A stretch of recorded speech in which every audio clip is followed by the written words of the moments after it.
Welcome, ladies and gentlemen, to It Came From Netflix, here on Reaction and Review. Tonight, guys, I'm taking a look at a movie based on a video game franchise made in 1994. That movie is Double Dragon. Now, before I get into this, I guess I have to say that I'm not really too knowledgeable in the whole mythos behind the Double Dragon universe. And that's because I haven't played a lot of Double Dragon games. I mean, it's like when I was a kid, I think I might have rented Double Dragon 2 once. And since then, the only other Double Dragon game I've played is Double Dragon Neon on the PS3, which is certainly a lot of fun, but I really don't think that's going to help. I don't think that's really there to attempt to explain any kind of backstory this franchise may have. So for me to say I'd be going into this film with fucking hopes and expectations, that is a total lie. I have exactly one expectation, and that is that the two main characters are Billy and Jimmy Lee. Beyond that, I would not have the slightest fucking clue if any of this is loyal to the franchise or the history or the history of the series. So right now, I'm just hoping for it to have Billy and Jimmy Lee and for it to be entertaining. And I have this niggling feeling in the back of my head that that second one is not going to be met. But still, the only way to find out is if I shut up and I push play. And that's what I'm going to do right now. So, without further ado, it's time to kick back, relax, and check out Double Dragon. So, according to this movie, in 2007, George Hamilton and Vanna White, both of them, first of all, are going to look exactly as they looked in 1994, but they also are going to be so washed up that they are going to be doing local news in the... Oh, and Andy Dick's a weatherman at this same station. Wow. So according to this movie, the U.S., or at least Los Angeles, really fucking sucked back in 2007, didn't it?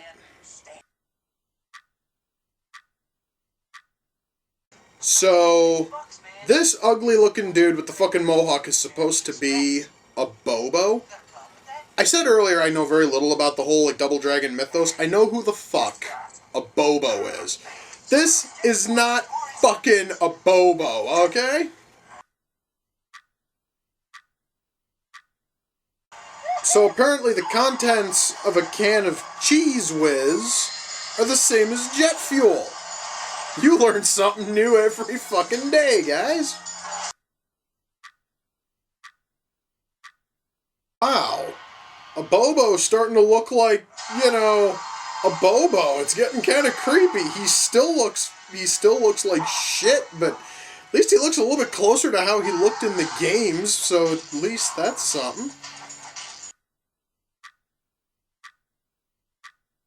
So, out of all of these quote-unquote colorful gangs we have in this city, one of them has at least one postal worker amongst their group. Unless it's supposed to be an army of evil postal workers, which now I'm kind of trying to figure out what exactly would be the difference between a regular postal worker and an evil postal worker. And, yeah, really, that just seems a little bit lazy, because, everybody else at least looks like they're, dressed in rags. A couple of them look almost like mimes. Oh, never mind, it actually is a whole fucking gang of them, because I just saw a second postal worker amongst the mob of gang members. Oh, and right there's a third. Yeah, there's a gang of evil postal workers in this movie. Seems kind of stupid to me, but fuck, what do I know? So hang on a moment here. So they've seen Shuko use his half of this fucking pendant all by himself. He is able to activate it all by himself and either turn into a shadow or turn to a specter which casts a shadow. The movie's kind of sketchy as to which one that is. But when they try to get their half of it to work, their first thing is maybe it needs two people. How dumb can you be? If it takes one person to activate one half. It would probably only take one person to activate the other half. That is called common fucking sense, dude. You know what, guys? I seriously think that now is seriously just about as good a time as fucking any to mention this. But the fight choreography in this film really fucking sucks, man. And when that is like the prime focus of your fucking film, it usually helps if there's at least some level of quality in your fight choreography, but this film just doesn't have it, man.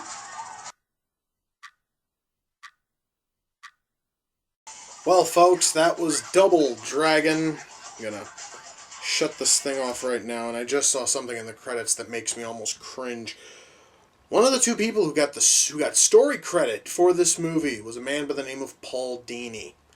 For those of you who don't know, Paul Dini is one of the creative minds that brought Batman back to television with Batman the Animated Series. Quite possibly one of the best animated programs ever to air on television. And yet, he also had a hand in crafting the story for this awful fucking thing. So, damn, that just hurts a little. Now, I want to talk about the movie itself. I have two positives. Seriously, that's it. I have two positives, and everything else is going to be fucking negatives. Those of you who don't like me talking positively about movies, don't worry. There's going to be plenty of fucking venom to be spewed forth in this. But I wanted to cover the two positives first, so that way I don't forget them. First one is the matte paintings of the absolutely destroyed Los Angeles. Or, I'm sorry, New Angeles. They look really good, at least in a couple of scenes, especially in the boat chase scene, when you see the Hollywood sign and you see Mann's Chinese Theater, see all these other famous LA-like landmarks absolutely devastated. Looks fucking awesome. And then when they get to the actual sets, and you're supposed to see the devastated New Angeles there, it doesn't quite have the same strength or power because it doesn't look as good. So the matte paintings look awesome. In fact, the matte paintings are almost good enough. I'd be willing to find screen caps of them and use them as the background on my fucking computer. They looked that good. The other positive goes to Mr. Robert Patrick, the man who played the villain in this film. Robert Patrick turned in a fantastically hammy and cheesy performance, and it really is the one bright spot in this film in terms of acting. Now, I'm not going to say it's as good as, say, Dennis Hopper's showing in the Mario Brothers movie, or Raul Julia's acting effort in fucking Street Fighter, because those two films, besides both of them being also just fantastically cheesy, those two actors turned in absolutely amazingly cheesy showings, and it kind of puts Robert Patrick's showing here to shame, but it's still good in its own way. And he really is the only person who seemed to actually kind of sort of give a shit and actually want to have a little bit of fun with us. So if I had to put any positive in terms of acting, it would go to Robert Patrick. So yeah, that's it, guys, for the positives. One actor and a handful of matte paintings seen in only a couple of scenes. Now it's time to dive into the awful shit. Okay. Writing. Oh god, that fucking writing.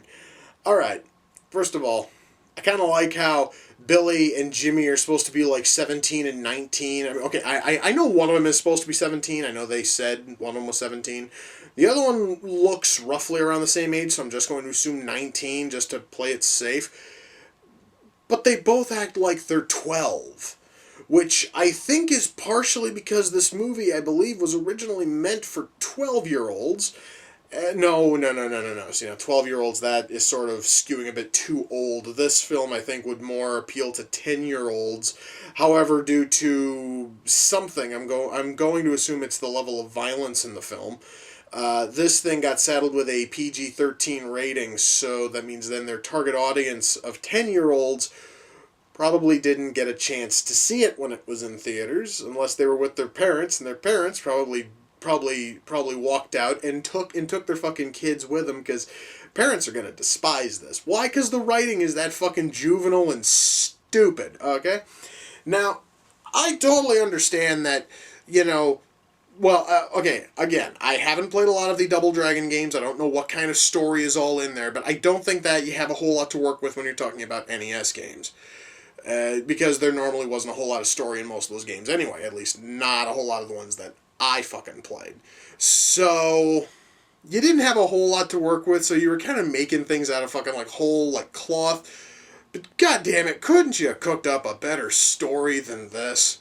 Oh my god. There isn't a single likable character in this film. Mind you, I did mention Robert, Patrick's acting, but even then, his character is still fucking worthless, useless, and irritating. So he isn't even likable. It's just that his fucking performance is kind of cheesy in a lovable sort of way. But every single character literally has no personality to fucking speak of.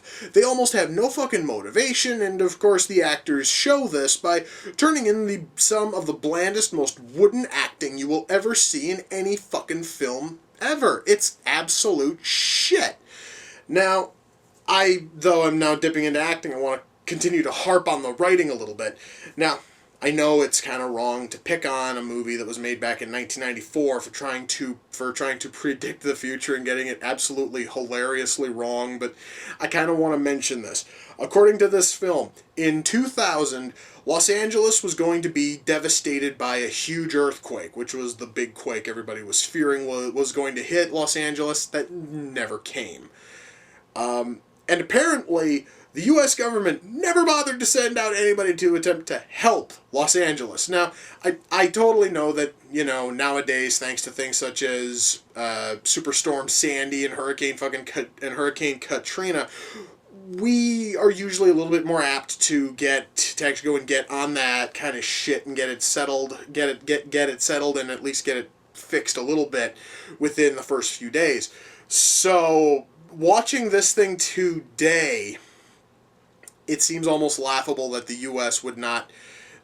government would not send FEMA or would not send relief out to Los Angeles if it were hit with a mega quake. Let alone the fact that apparently as soon as the quake hit, the only thing that really came out of it were devastated buildings and tons of gangs. So, yeah, that really was the only... Oh, yes, and also a whole bunch of Hollywood fucking celebrities are now weathermen and news fucking reporters for some dumpy little television station. Now, mind you, I mentioned them earlier. I mentioned fucking, like, Andy Dick and Vanna White. Those were Andy Dick and Vanna White. They were playing Andy Dick and Vanna White. So, that right there is... Oh, and George Hamilton, too. I forgot about George Hamilton. But then again, a lot of people nowadays have forgotten about George Hamilton, so... Anyway, but see... You happen to look at that now, and according to this movie, in 2000, LA was going to be hit with a massive quake, and the film itself is set in 2007. So, yeah, they got that way off, and it's going to make the film a little bit more difficult to watch if you're one of those sticklers for dates. But yeah, guys, the writing here is just absolutely lifeless and fucking shit, alright? The acting is no fucking better. Minus my one mention earlier, every other actor here turns in a lifeless, pointless showing.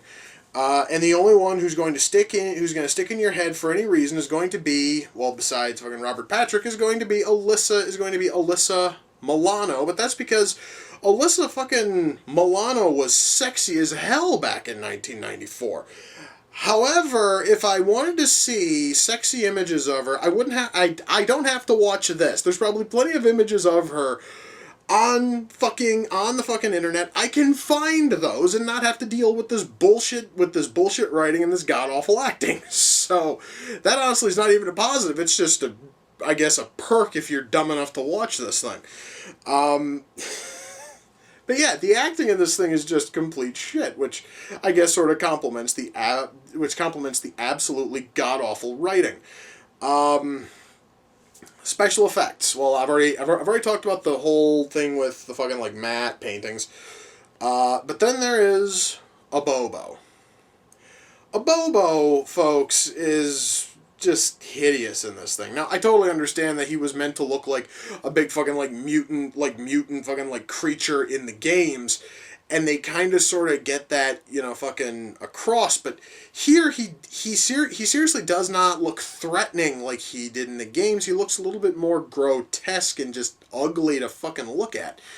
And that's partially because the makeup effects are just so fucking bad that it's just, oh my god. Guys, you guys watch them and you just cringe because you really do feel genuine pity for the actor in that fucking suit.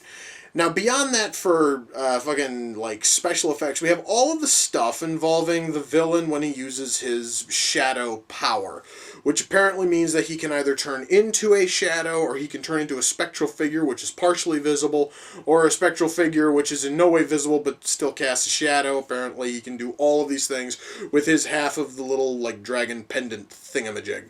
So, we have that, which looks okay, I guess, but it really doesn't look like anything special. So essentially, guys, effects in this movie. Oh, and then there's also one or two other characters who have minor fucking makeup on them to make them look kind of zombie-ish, but it seriously isn't anything of the utmost importance. It really isn't anything noteworthy. It's just sort of worth mentioning, just basically so I've got special effects covered. Music in this thing kind of sucks. I'm not really going to lie. The music doesn't suck as much as it's just kind of unmemorable. I mean, there is nothing in here which you are going to be humming later on. Cinematography's okay, the lighting's okay. Again, those really aren't anything major because this was from fucking Universal. You would kind of expect them to know how to do lighting and cinematography well, so it's just worth noting that it's okay. It's nothing special, but it's nothing shit either. So at the end of the day, can I recommend this film? No. If you are looking for cheesy fucking video game goodness in film form, I have 4 movies to name for you which came out around the same time. And those are Super Mario Brothers, Mortal Kombat Annihilation, and Street Fighter. 3 of which I have on Blu-ray because they haven't put out the Mario Brothers movie on Blu-ray yet. I don't even have it on DVD because it's kind of hard to find around here, and I'm too lazy to go on fucking Amazon and buy it. So, if you really want good, cheesy, video game fun in a film, go for those. This thing is... Again, I stated it earlier, this film is going to appeal to 10-year-olds and nothing else, and that's going to be 10-year-olds whose standards are really, really low, because even 10-year-olds are looking for at least interesting fight scenes, and this thing makes the half-hearted bullshit which was seen on fucking Power Rangers look fucking amazing by fucking comparison. So you can take from that what you fucking will. There really is no one who is going to like this. I have a funny feeling that fans of the Double Dragon games are going to be far more critical of this thing than I am, but that's partially because they're a little bit more personally invested in the franchise. Ultimately, guys, this movie is just crap, and the very fact that it is on Netflix. That honestly is the only reason why I even bothered to fucking watch it, because technically it's free, because I've already watched enough shit on Netflix already this month to kind of sort of cover the $8 a month fee. So this is basically like a freebie. Yippee! Okay, that is all awesome and shit. There's no way in hell I would have paid to fucking watch this movie, though, and frankly, I really don't think that any of you should do, the same. This movie is really not worth anybody's time. It's just best to avoid it and go watch better fucking cheesy films again, Mario Brothers or Street Fighter or the 2 live-action Mortal Kombat movies. Go nuts, guys. Have fun. This thing, just leave it fucking buried and pretend you never saw it. So, with that, we come to the close of another reaction and review. Until next time, ladies and gentlemen, take care, and I will see you all in the near future. Peace.